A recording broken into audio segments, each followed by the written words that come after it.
Bonjour, dans cette vidéo, on va voir comment résoudre des systèmes d'inéquations avec valeur absolue. On a le système suivant. Il est composé de deux inéquations. La première, c'est valeur absolue de 2x plus 1 est supérieure ou égale à 3. La deuxième, c'est la valeur absolue de x plus 5 strictement inférieure à 3. Bon, avant de commencer la résolution de ce système, on peut juste poser la question. Comment peut-on résoudre un système d'inéquations? Qu'est-ce que vous pouvez dire? Alors, c'est résoudre chacune des inéquations seule, puis la solution du système, c'est de lire la partie commune des deux inéquations. Donc, résoudre un système de deux inéquations à un inconnu revient à résoudre chacune des inéquations pour trouver l'ensemble de solutions de chacune. On note S1 pour la première et S2 pour la deuxième. Puis on déduit l'ensemble de solutions du système qui est formé par l'ensemble de solutions communes à ces deux inéquations, notées par S1 enter S2. Alors, pas à pas, on va résoudre la première inéquation. Il s'agit de lire la distance de 0 à 2x plus 1 supérieure ou égale à 3. Quand est-ce que la distance de 0 à 2x plus 1 est supérieure ou égale à 3? Voilà l'axe des réels. On a la distance de 0 à 2x plus 1 est égale à 3 si on place la quantité 2x plus 1 sur moins 3 ou bien sur plus 3. Elle est supérieure ou égale à 3 si cette quantité est inférieure à moins 3. La distance d'ici jusque-là est supérieure à 3. Ou bien si on place la quantité 2x plus 1 après le 3, c'est-à-dire à droite de 3. La distance de 0 à n'importe quel nombre après le 3 est supérieure à 3. Alors, c'est résoudre les inéquations 2x plus 1 inférieur ou égal à moins 3 ou bien 2x plus 1 supérieur à 3. On résout la première en ajoutant moins 1 aux deux membres, puis en divisant par 2. J'ajoute moins 1, on obtient 2x inférieur ou égal à moins 4. On divise par 2, on arrive à x inférieur ou égal à moins 2. De même pour la deuxième, on ajoute moins 1, puis on divise par 2.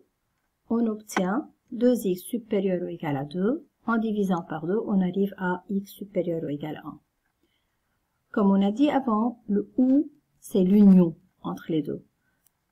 Alors, comme le ou est l'union, on va lire les valeurs de x qui sont inférieures ou égales à moins 2, union les valeurs de x qui sont supérieures ou égales à 1.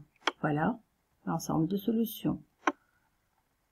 Les valeurs de x qui sont de moins l'infini jusqu'à moins 2 fermées, puis de 1 fermé jusqu'à plus l'infini. Ce n'est rien que l'ensemble de solutions de la première inéquation qu'on a notée par S1. Maintenant, on va passer à la deuxième inéquation. Comme on a dit, on va résoudre chacune des inéquations seule au début. Alors, pour résoudre la deuxième inéquation, on a la valeur absolue de x plus 5 strictement inférieure à 3. La distance de 0 à x plus 5 est strictement inférieure à 3 si on place la quantité x plus 5 entre les valeurs moins 3 et 3.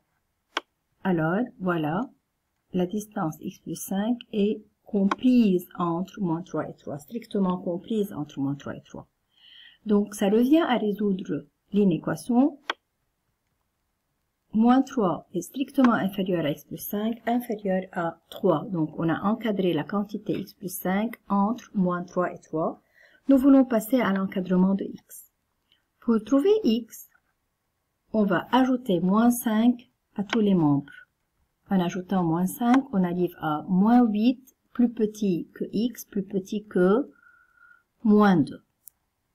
Cela nous donne la solution, l'ensemble de solutions de la deuxième inéquation qui est formée par l'intervalle ouvert moins 8, moins 2. On passe tout de suite à la solution du système. Comment peut-on trouver la solution du système?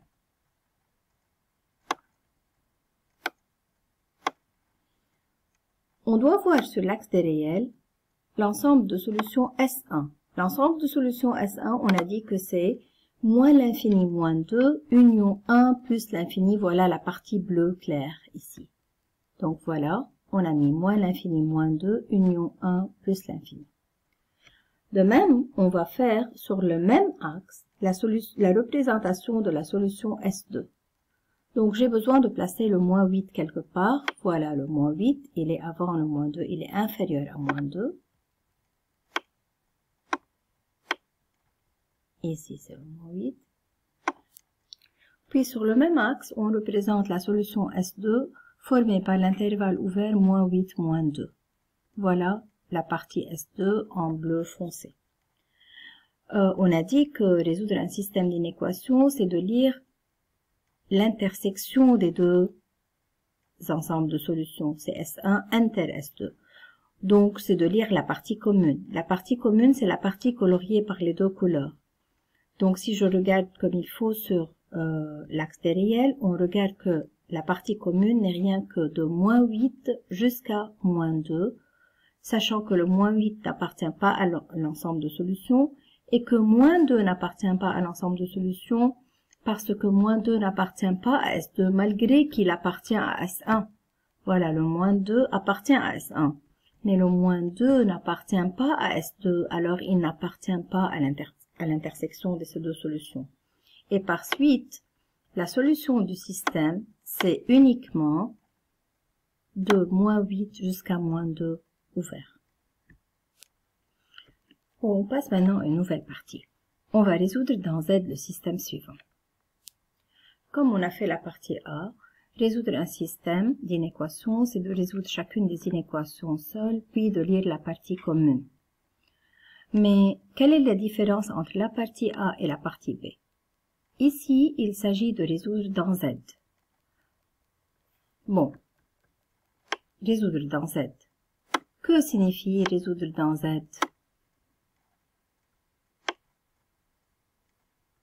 Il s'agit de lire les entiers relatifs, solutions du système. Donc, dans Z, c'est l'ensemble des entiers relatifs. Et il suffit de trouver les entiers relatifs qui vérifient les deux inéquations simultanément. Comme on a fait dans la partie A, on va résoudre la première inéquation, puis la deuxième inéquation. Après, on trouve la partie commune afin de trouver les entiers relatifs, solutions de ce système. Bon, on passe pas à pas. La première inéquation, c'est de trouver la distance de 0 à x est strictement inférieure ou égale à 3. La distance de 0 à x est strictement inférieure ou égale à 3. Bon, sur l'axe des réels, premièrement, on sait très bien que la distance est égale à 3 si on place le x sur moins 3 ou sur 3. Cette distance est inférieure à 3 si la quantité x est comprise entre moins 3 et 3. Donc, on est en train de encadrer x entre moins 3 et 3. Et alors, c'est la solution de la première inéquation. S1 n'est rien que l'intervalle fermé moins 3, 3. Pour la deuxième inéquation, nous voulons trouver la distance de 0 à x est strictement supérieure à 1. La distance de 0 à x est strictement supérieure ou égale à 1. Donc, sur l'axe des réels, j'ai besoin de voir le moins 1 et le 1, qui n'est rien que la distance de 0 à x est égale à 1. Mais nous voulons que cette distance soit supérieure à 1, pas égale à 1.